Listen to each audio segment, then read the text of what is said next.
balance plan is Yeah. And She's then- used to sitting next to me. I'm working on. If you're someone who got mixed in later, if you could go to the website, to the classroom, the Google Classroom, we shared the code with you. Yes, no? any of that. I No just code. answered an email from her. Okay, cool. Well, we will share the code. We're going to put it up on the board. And that way you can go in. There's a welcome survey for you guys to take. Just a very quick 2-second. If you already did it, awesome. Thank you.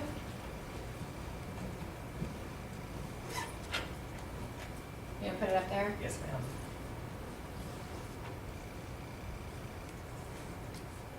We still have about 6 minutes. I'm trying to see straight. The code is lowercase qnt0xm3. Oh, Google Classroom. We're gonna go to classroom.google.com.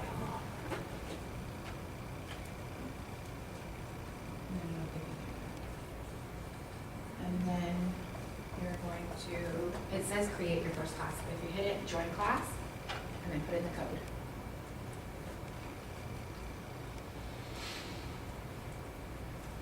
Please help yourself to toys and candy. Is this if we need to play? Yes, maybe not for Olivia yet. Oh, no, but she's doing really well. She was a new teacher. We'll talk about that. You want me to start? I've just already begun recording since we had them do the number line thing. Oh, okay.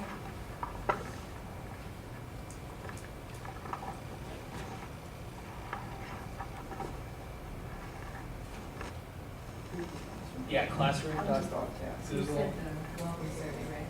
Yes, please, the one that's labeled for today. Because there are 2 in the classroom. The welcome survey for July 13th is the one we're Yes, looking ma'am. for. If you did the other one too, that's fine. Please scroll up for me, please. We're gonna join class right here. I'm still loading. Right Oh, here. okay. I had that problem earlier today. They're Here, going put your to single give me a sign new on it. computer. I'm just not there yet. And Probably not. students are given their login credentials, Mhm. and I can show you all after our seminar because it's it's something that takes an extra step, but it's pretty easy and you only have to do it once.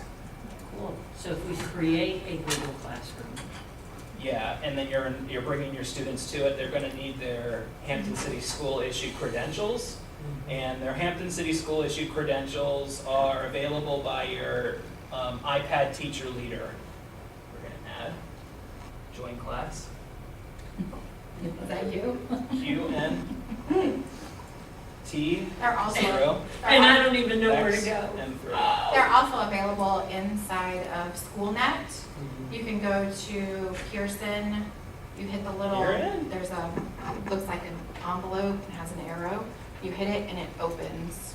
You can take the tour, And their self-paced, backpack, or the you backpack will also can have it within our um, school. I just need to go here. look around all by Hi, yourself. Hey, welcome. welcome, Miss Edwick. How are you? How are you? Well, thank you.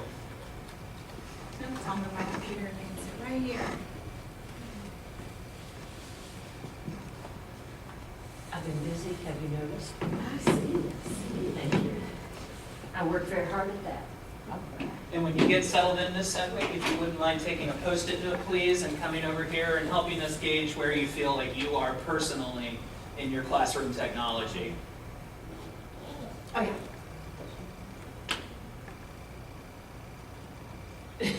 She gonna hurt y'all. Excuse me. Okay, I did do the 20th. I did not totally, obviously, I was not very smart paying attention. You're So you're fine. Oh, I did the 13th. Oh, Yeah. never mind then. Woo, me. It's always nice when you do it right the first time. And what's really cool about the Google platform, and we'll get into more about that, is the manifold ways it gives you to collect data and do things in a way that makes sense to you and that are easy for you. Well, I keep hearing about the Google Form quizzes thingy. That's what they really are pushing in all the PDs this year. Good. Happy to This show you how summer. to work that up. Because too. we're going to show you how to use the Google Forms, which is what you guys are doing right now. And it's just one additional piece in the settings. And you say, make it a quiz, and off it runs. And you plug it right into your classroom, set it to your kids, and forget it, really. And there's a new analytics that have been attached to Google Classrooms, which make it really nice to get at-a-glance results, pie charts, and then since you're all are math teachers, you can integrate your analytics right into your classes to help hold them accountable. You can hide your student response names so that you aren't putting up the students' scores, but they can see how they're performing relative to each other without the names piece, so you're not embarrassing anybody. Cool. Would you like me to post that for you so you can take the quiz? Or, I'm sorry, it's not a quiz. The Survey. welcome survey. We were just talking about quizzes.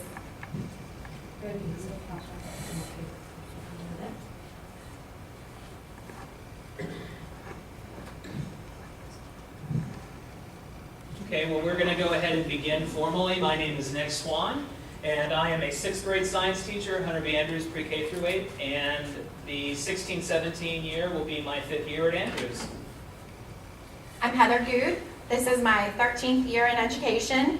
I spent my first journey in middle school. I taught 7th and 6th, and now I teach 2nd grade, and I taught 4th grade the year before.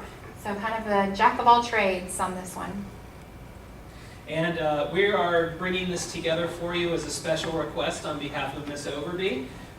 And the focus for our presentation is we're trying to tailor a session that we're having on the 20th that I don't think everybody was available for. Matt had the mayor to make you do that. Yeah, and conflicts happen, and part of our responsibility is to meet the needs where they appear. So I'm very honored that I was contacted, and with Heather we got to set the session up.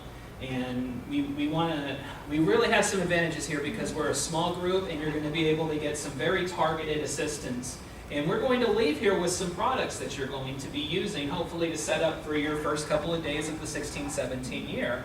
And we can see that you all are pretty much clustered in the center with a skewed positive We have an differentiation. Yes, you have an outlier at 4. It's all your fault. And we're going to be doing a lot of our work with the hybrid system in mind. So you're not going to be completely abandoning paper. It's just very difficult in my experience to get away from paper completely. And we're just going to be making some easy 1-step, 2-step answers that can help boost classroom engagement and bring a positive technology culture to the math department of Davis. And it seems like you all have really gone out of your way already to make that happen because you're here on a hot day at the Merrimack Center. And we're very glad to have you, so thank you for coming. And as a part of our recording, this is for ELS 827-727 with the Old Dominion University Hampton City Schools cohort with our professor who is Dr. Patricia Leary. All right, first thing that we need to discuss before we get too far into technology is why we use technology. When I first started using technology, I thought, it'll make it so much easier. I can have them make this, I can have them make that, and those are all products, and that's great. But what the step that I missed that made it hard to implement is the why. So if we start with the why we want to use technology, it makes it a lot easier to see A, why it's valuable, and B, how it engages the kids. So the little picture up here just kind of goes over. And I was totally on this wrong side when I first got my iPad. I was part of the iPad 1-to-1 initiative. And the first thing I thought was, great, now they can make PowerPoints at home. No. I missed the step that I needed them to have conversations. I needed them to interact with the material. I needed them to take ownership of the material. And I needed them to work together in a way that I couldn't facilitate within my classroom. And so from that, drove my love of Google Docs. Anything and everything for Google, I absolutely love. The aspect of collaboration for our kids is huge. And this makes it to where you don't really have to have mom come and drive you to somebody's house that ends up across town. It's just a very quick, both of you get on at the same time. You can work on it within the same class period as well. So it really does make a difference in driving that student engagement and ownership. Any questions about this one? All right. So take a second, please, and just gauge where you think you are on this continuum. And just because you're where you think you are right now doesn't mean that you can't make very simple, quick gains to get to where you want to be. And it's going to come down to maybe taking what you know already and just pushing it a little bit further and thinking about yourself like as a kid, as a present 21st century middle schooler, how do you think you want your teacher to use technology? Okay. And since we all have learning targets and success criteria every single day, we included ours as well. I'm not going to read it to you guys. I'll give you guys a second to read.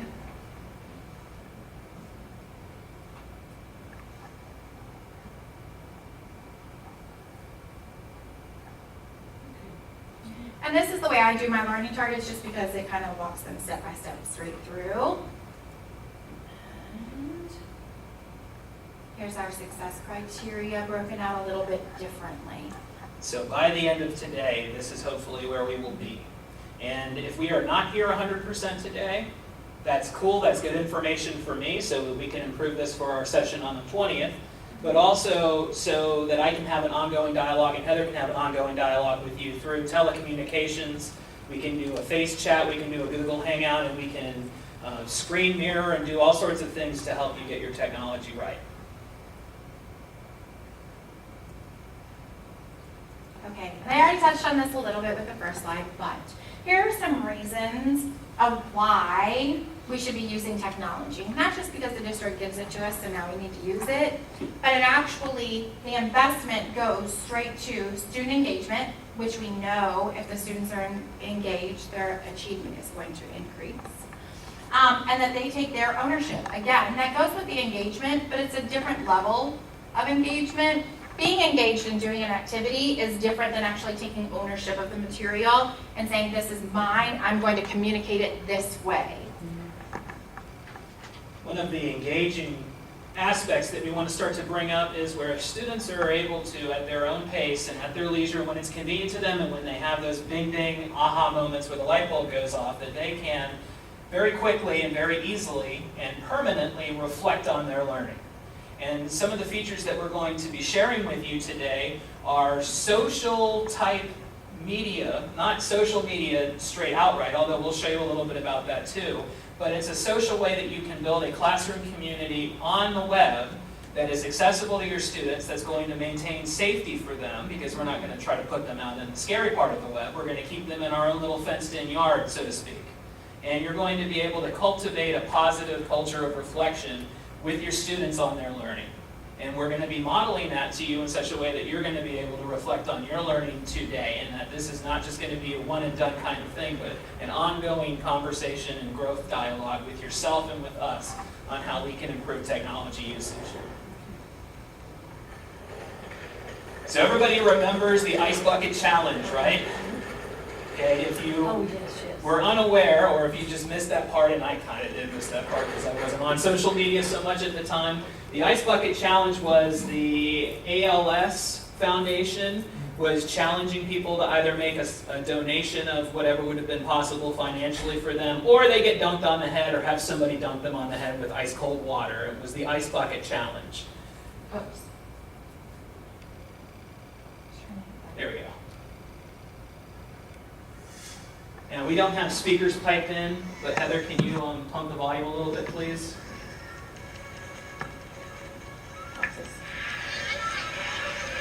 So this is a school ice bucket challenge, and we're not encouraging you to do the ice bucket challenge because quite honestly, it's already been done.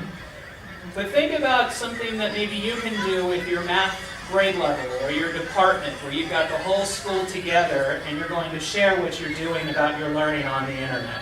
In this circumstance here, this school ended up raising a sizable amount of money for the ALS Foundation, and then the people that weren't contributing, and just to kind of pep everybody up, got dunked with ice water. You can do this any kind of way you want.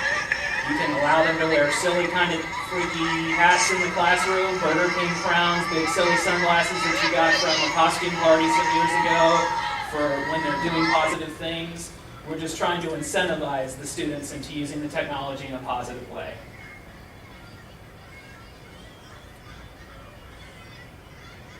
What I like about this video is that it shows a positive school culture with the technology. They shared this on YouTube and they were very proud of what they did and also dunking their teachers with ice water.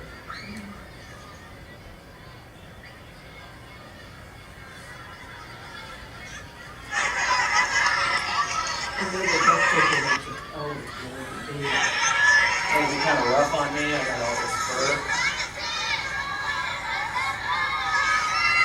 I guess that they can't run. Yes, Oh, I could have run. they still tried. That chair The would chair have just grown put that legs. with you.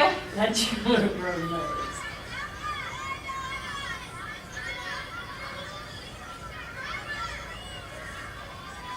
At Andrews this year, our goal was full accreditation, and we made that pretty much by the skin of our teeth, and it was a lot of strain, but to help boost engagement along the way, to help get the kids fired up about taking their tests, we did very publicly humiliating things to our administrators. We hit them with silly string, we tied them in the face, I provided lap safety goggles for those things so that nobody received any eye damage, and we made videos about it and put it on our YouTube channel for the school.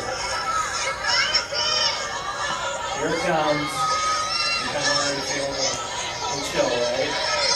The importance of sharing the video is that the kids end up with a different sense of ownership when they get to make the videos. When they get to interact this way, they get to become the teacher for the day. They get to come up with this silly activity that then videos but directly ties to content.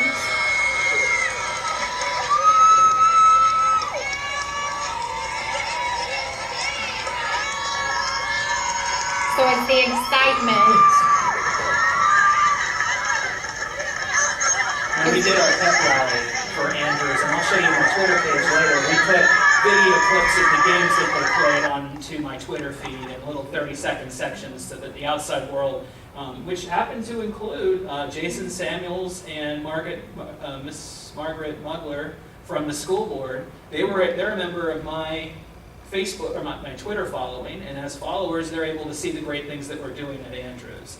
And when you've got a situation where test scores aren't maybe where you want them to be, you feel like your school or your department is in a bit of a slump, and you are fired up and you are charged and you want to share that positivity. Internet videos, funny videos, challenges, those are great things to help amp up the excitement. Okay, so let's talk about some of these barriers. How many of you have kids who bring them every single day? They're 100% ready when you're ready to use them. What are some of the barriers that you guys are facing with? We would encourage you at this point to do like a think, pair, share with your shoulder partner or somebody next to you. Think 5, 4, 3, 2, 1. Say your number one barrier, okay? Everybody We'll clear give you on about that? 15 seconds. Yes. Turn to your elbow partner. Now you It can could be a pivot, 3. Never Yeah. know there. Or you can Grandma's talk to house, me about it, they're Ms. never Harlan. charged. Okay, Um, don't bring them. I'm They don't thinking bring them. as soon as you do have them on there, they're just not Their doing what you their want. That's grandparents my have number told one. them that they don't have them anymore, because the parents It was want it. better. Okay. Who would like to share their first thoughts that you shared with your partner? Eeny, meeny, miny, said. Our first thoughts were not bringing them, and when they bring them, not charged. Not charged. Not charged and not there. Grandmom or the parental unit signed them out for them, and then they're theirs for the whole school year. The student never sees them after that. Follow up, how prevalent is that? Pretty Yes. prevalent, Out of 10 students, how many? probably 6. If you will allow me some time to digest that a little further, since 60% of your kids not having their devices is a pretty significant hurdle. If you give me some time to digest that, I will make a note to personally work on some strategies that you can share out to your department on that. That's huge, and that's actually a little bit worse than it is at Andrews. And, well, the other thing is the kids don't want it, period. Yeah. That was the other one that we ran into, was the students didn't want it because we can't do what we want to do with it. Yeah. It's not a toy, it's a learning tool. Yes. They It's took away the app store.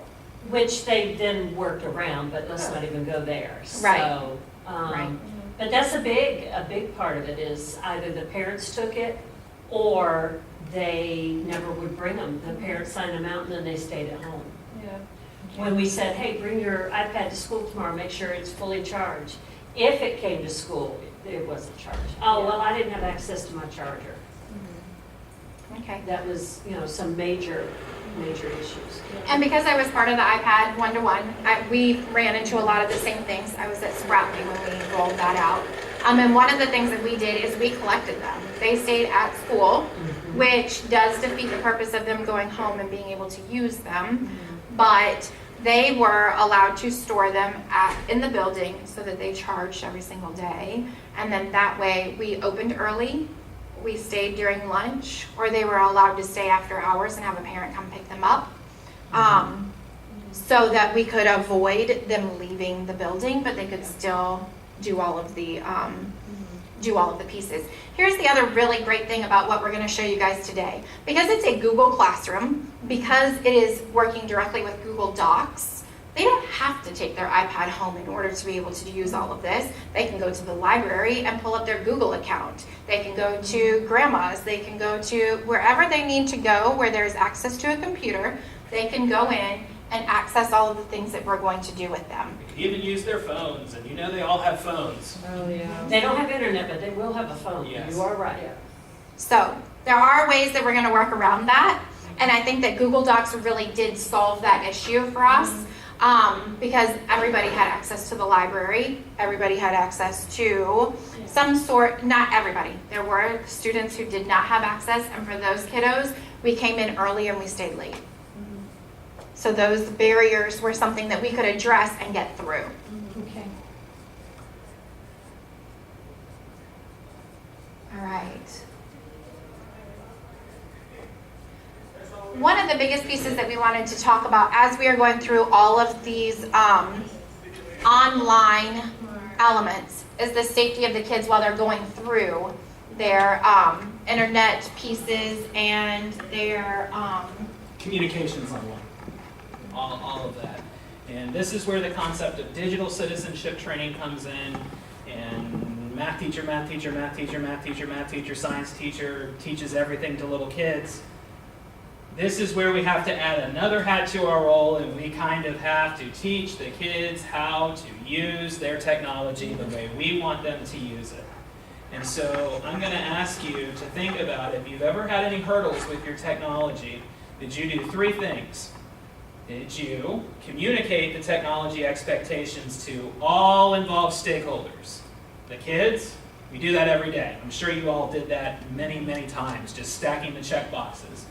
But did you communicate it to the parents? Did you use that opportunity during open house night or back to school night or in the newsletter that goes home or in the Davis briefings or in parent portal or in progress reports, agenda notes to the parents that this student, Johnny, Daquan, Demarion, Shalala, all of them need to have their iPads charged every day, and here is why.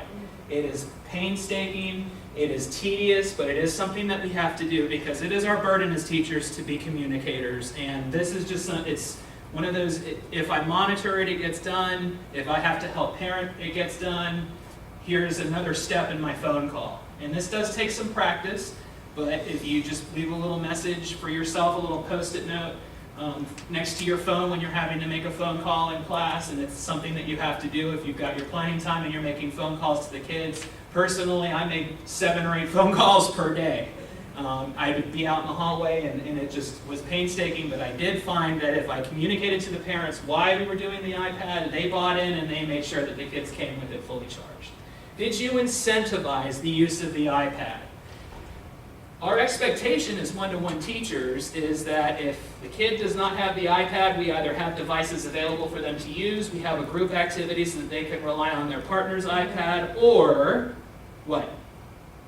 They get a worksheet. They get a worksheet. Do we want them to get worksheets? No, obviously not. We do not want them to get worksheets. Do we want to make more worksheets, ladies? No, we do not want to make more worksheets. And do we want to crack out an old textbook to have them copy problems out of? Done A that little too. bit, maybe a little bit, but we can't, we're not supposed to. When we incentivize technology, we make it so that the kids cannot help but do what they're supposed to do. And so, is that going to look the same in Ms. Harlan's classroom as it does in Ms. Titler's classroom, as it does for Ms. Clador? We don't know. We don't know if it's going to look the same. But that's where you all as teachers have your prerogative to set up what works best for you in your classroom, how you can incentivize, how you give the hairy eyeball to the kid who promised you on his hands and knees, I will never forget my iPad again, Mrs. Overby. Please, if you give me one more chance. Is that incentivizing there, or is it not? If it's not, you can take small steps to try to bring that back. And this is something that you can work to build on throughout the year. It's not like one of those things where if you don't get it done in that first 5 days when you're teaching PBIS that it will be a battle all year, because PBIS, we know from our experiences, it responds positively to all kids. So this is where you are going to have to do some thinking about where you can make it work the best for you. And then lastly, did you hold the kids accountable? If they did not do what they were supposed to do, how are you holding them accountable? At Andrews, we had some restrictions on participation grades, and we might not be able to assign subtracted points, especially if the circumstances were beyond the control of the child. But this is where you, again, as a teacher, have your prerogative. How are you holding them accountable? Are you going to meet with them at lunch during whatever Davis Bulldogs do? I'm not sure. I'm not familiar with it. My niece went there. But at Andrews, we did lunch detention. Ms. Harlan had lunch detention pretty consecutively for the last 3 weeks of school just to keep the little ones on task and shipped up into shape. And that's really what we would like to see if we hold the kids accountable. And then also holding them accountable is celebrating their positive successes with the internet too, and with the digital classroom, and highlighting what they're doing. Digital citizenship and safety is a part of this setup here, because we're not the only ones holding the kids accountable for what they're doing. We kind of want to build a community where the kids are holding themselves accountable too. And so there is a very wonderful resource for this that I have accidentally closed the tab out of.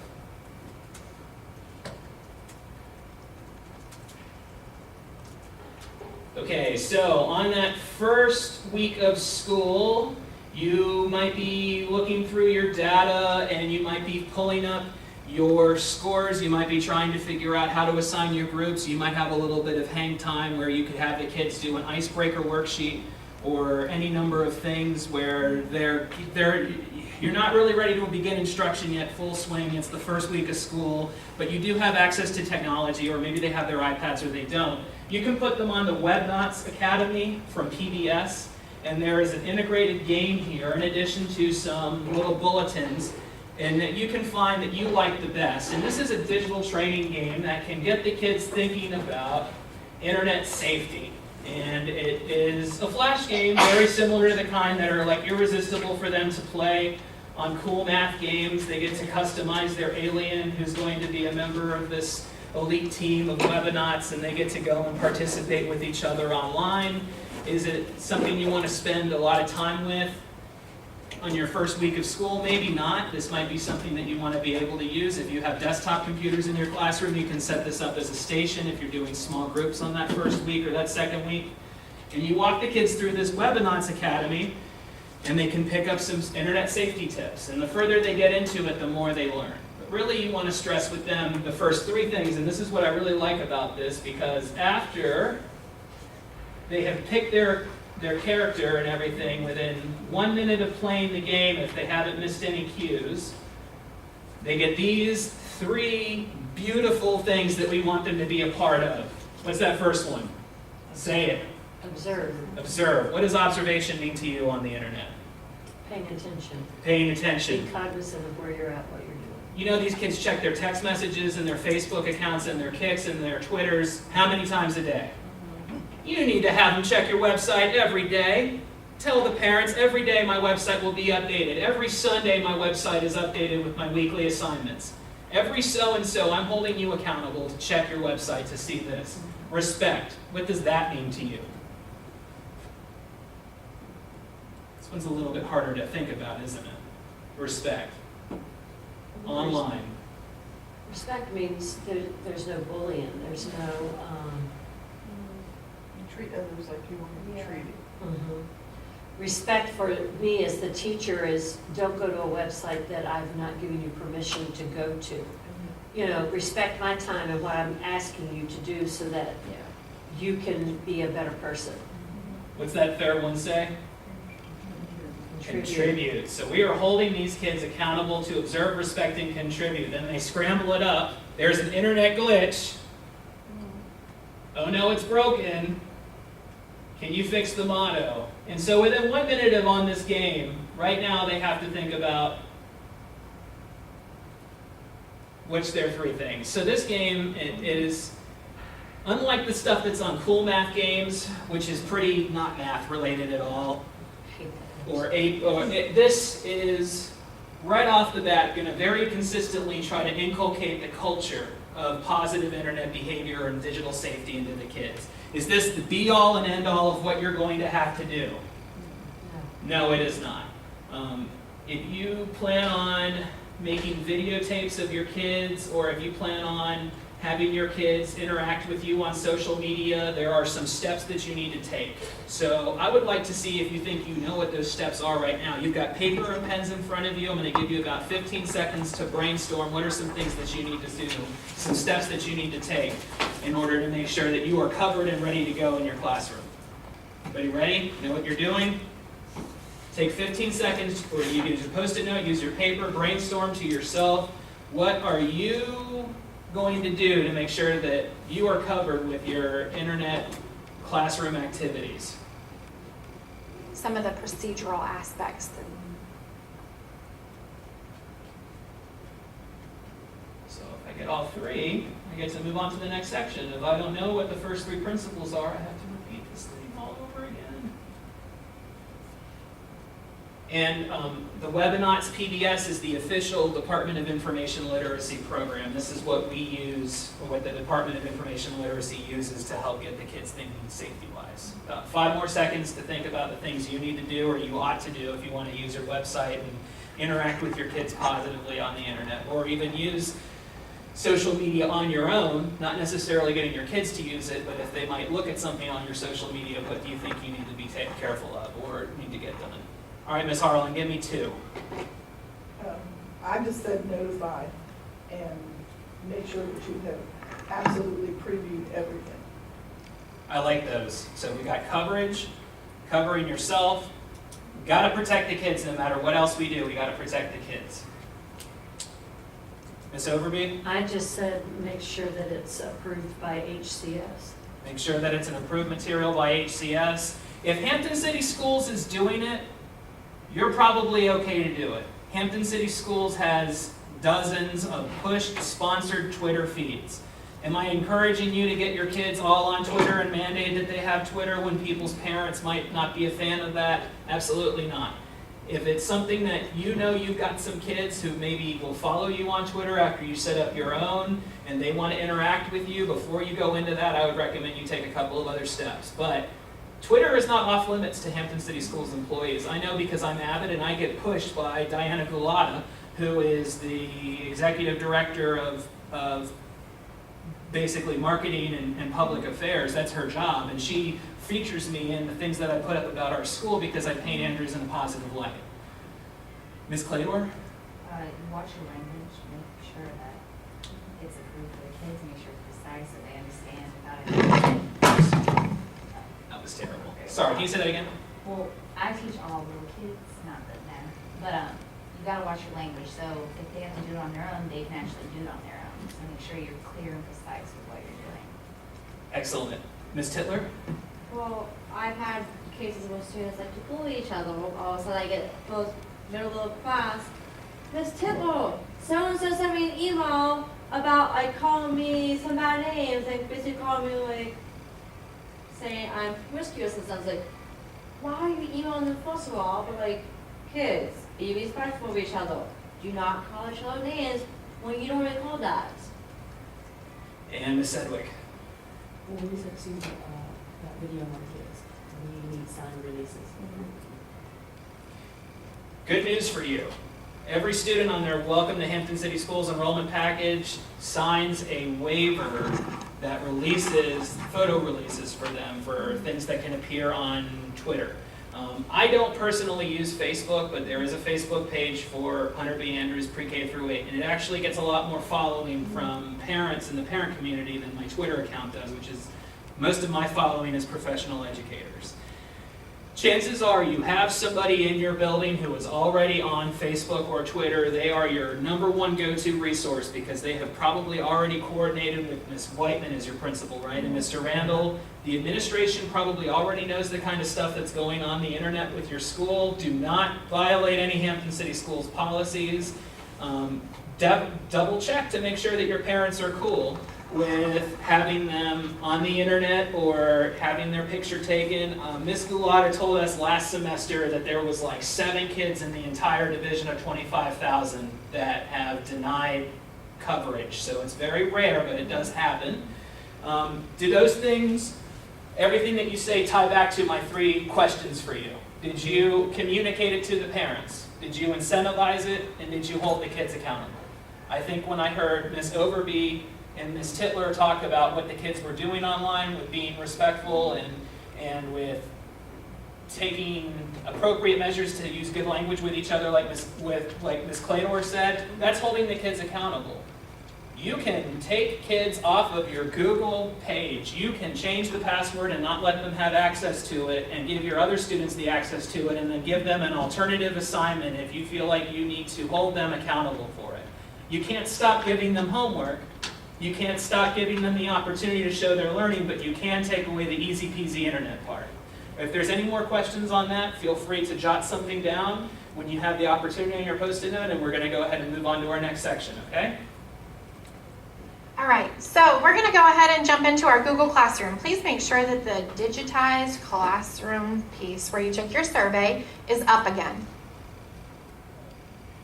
What you have is a participant's view of the classroom.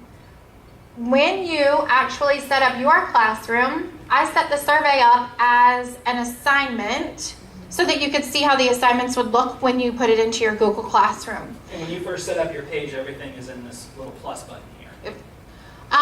But the important piece that I wanted to show you guys before we try it ourselves is it gives you this really great piece of done and not done. So let's say you have a class of 25, you can actually see how many have not done it. When you click on the actual assignment, you'll be able to see where your form was. And then on the bottom, it shows you who's not done, who is done. And the best part of this that I'm the most excited about using is that I can add a grade. So if I have my rubric sitting right next to me, I look at the expectations, I can type in the grade right away. And it tells you exactly, and then you go through and you can return it to the student as well so that they can see if you've left them feedback. You can open it. It has in here, shows me what time. I can close down, and now I can add a private comment. I really like the way that you reflected on this piece. Have you thought about this? And so you get to privatize the feedback for each individual student, but you're not wheeling out one of those big crates like we used to have to. So this piece works really well. And then when you come in, all of the grades are right here. Open another window, and you're done with your grading. I just want to point out really quick that there isn't a submission right here that normally would be appearing in this blank spot, but that's because this was a form. Right. And a form empties into what's called Google Responses, which are visible to you as the editor. One of your assignments that's going to be for your class, and this is your homework for tonight, is you will comment about the video on Dreambox, which is one of the resources that we went and found for you that has some really awesome things for the Promethean board that you can do in your classroom. And it has information about, there's videos that are on there about the philosophy of using technology and engagement. And so I would like you to tonight, for as a part of your homework, and you might want to record this too, is to reflect on this information, and I have a writing prompt for you. Give me 2 paragraphs, and this is a part of your 5 points for the professional development. And if somebody were to complete this, then their answer will pop up. And then you will be able to see their writing in that section that was blank earlier. Everybody clear on that part for their Google Forms? And like I said, we'll be available today to continue helping you build this up. Ms. Claytor. Is this like when I was in school, you had a response and everyone sees your responses? Is that how this is set up? I'm just wondering. Hold on, I'm sorry, can you repeat that? I got lost in that. So like when you have an assignment in like a college course and if you type in and all the responses pop up, is that possible with this too? Yes, Is that what's gonna happen here? yes. What's gonna happen is on yours, so what you're talking about is right here. So you would add a class comment. Now this is something you show your kids. You orient them through the steps during the year. The difference between completing an assignment, which has to be signed into, and then completing a comment.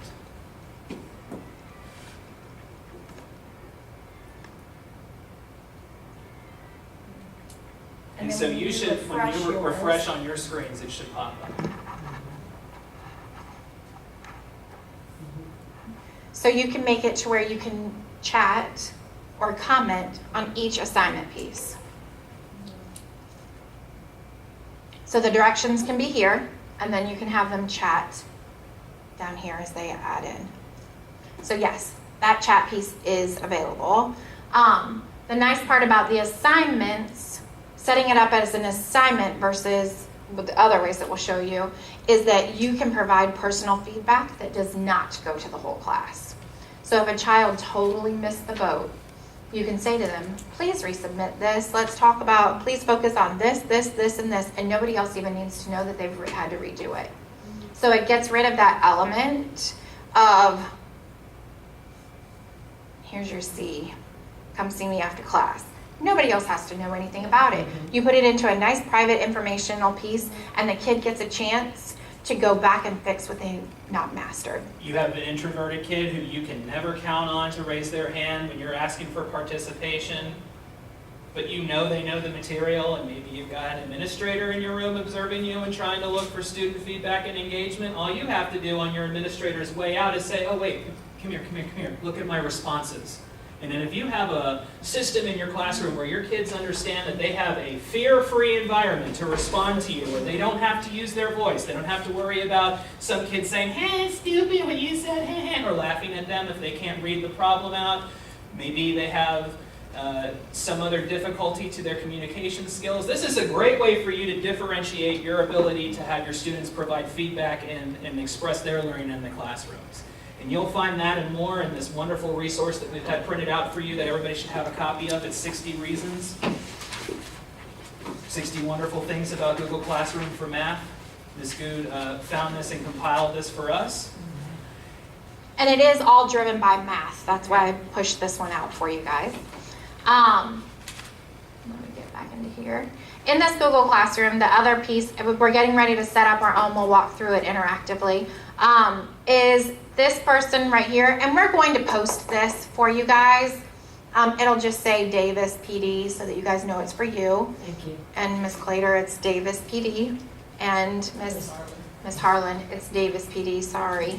But what we'll do is we'll post this for you guys. This website, Alice Keeler, she has done an amazing job of going through and gathering resources specific to Google Classroom. So she has her link right here, Google Classroom. She also has 2 books. I haven't found a need for the books because of all of the things that she's already shared. This is where we got a lot of our information from today. But there are lots of different ways as you become proficient with Google Classrooms that you can make Google Classrooms do more than what you expect them to do. It's not just a simple platform where they go in and it's a one-stop shop. You get to go in and actually do and modify and differentiate for each of your classes the way that you need them to be. It's not a cookie cutter.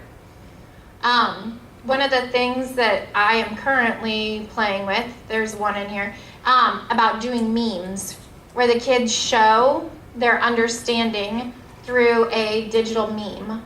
They get to make the picture, they get to put the slogan in, and you can check for understanding in a nice, fun, exciting way where they can get up and show off their work and again be proud of the knowledge that they've gained.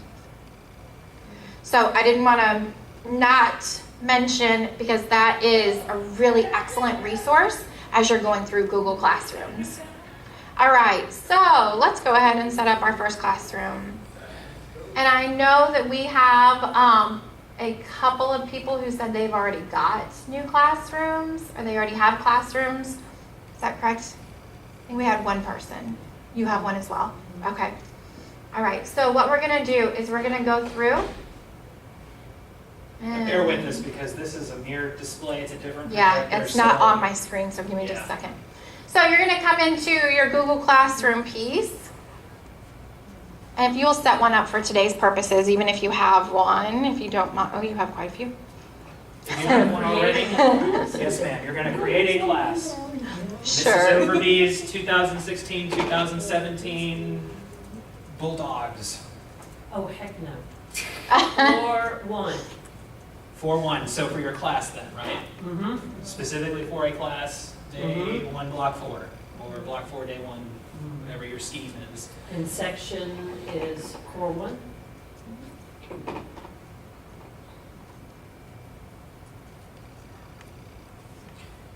One of the things that you'll see in your math references while we're waiting here is on everybody's one-to-one iPad in the App Store, if you can get the app portal working, and hopefully there won't be the hiccup that there was this year because that was a new rollout. The app portal should be working day 1 when your kids get their iPads, and you can have them download an app that is a document scanner that is connected to the camera.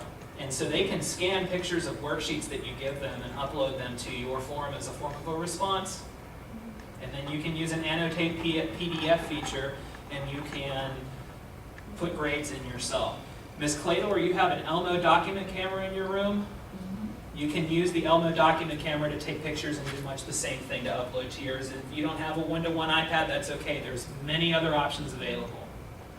Okay, so the first thing that we're going to do now that we are in, on your own time tonight, if you would like to, you can go over here and select the theme. You can upload a photo. I am not logged in as me right now, so I can't show you. I've customized my banner, and you can do that with another Google app that we're going to show you, Google Drawing. All right, but the first thing that we're going to do is let's go ahead and let's upload. Oh, this is hard without it. Create announcement. Let's do a create an announcement. Okay. So do a create an announcement for your class.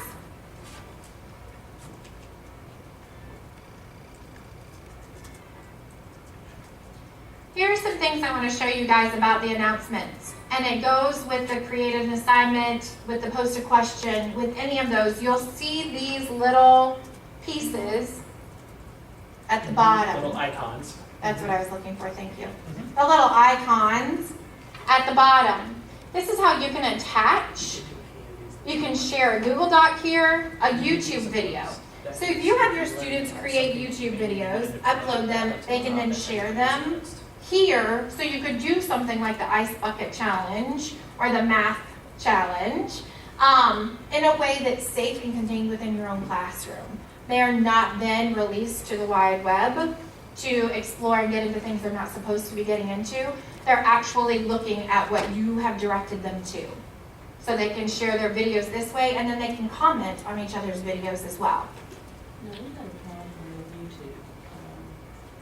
Well, I had it with the kids not being Oh, able yeah. to actually access, but I did put a couple things through YouTube. And then when they would click on the classroom, they couldn't get it. They couldn't get it because it was blocked on their computers, not on your computers. Okay. That is something that we could definitely talk to Mr. Lawrence about and find out how to get around that element or Teacher Tube. One easy workaround is just about any instructional YouTube video that you're looking for is also available on something that is not blocked called TeacherTube. And TeacherTube is very similar. It is a Google platform. I think you can copy and paste any TeacherTube video into there, and it works just like YouTube. The other thing is on the students' private networks at home, or if they go to a public library, if they don't have their internet access at home, or if they go to Starbucks, McDonald's, any place that has Wi-Fi for them that is available, YouTube is not blocked. Students do have the ability to use YouTube on their own time at their own networks. It is blocked at school because of the absolute abundance of inappropriate videos on YouTube that we don't want them using during an academic day. And the other thing that you can do is have them upload their videos as a Google Doc, upload it into their Google Drive, and then they can share it through the Google icon. And when you get into that kind of meta work where you're teaching the kids technology skills, they can record videos of themselves with the forward-facing camera that's on their iPad, so they're shooting selfie videos.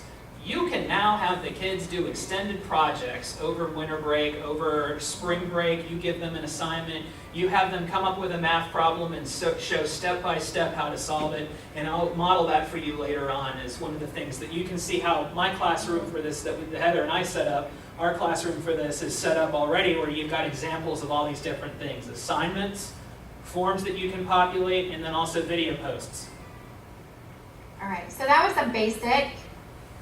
Here, let me show you this because I think that this is absolutely amazing. This is creating an assignment. I have created the assignment. We'll say video hello.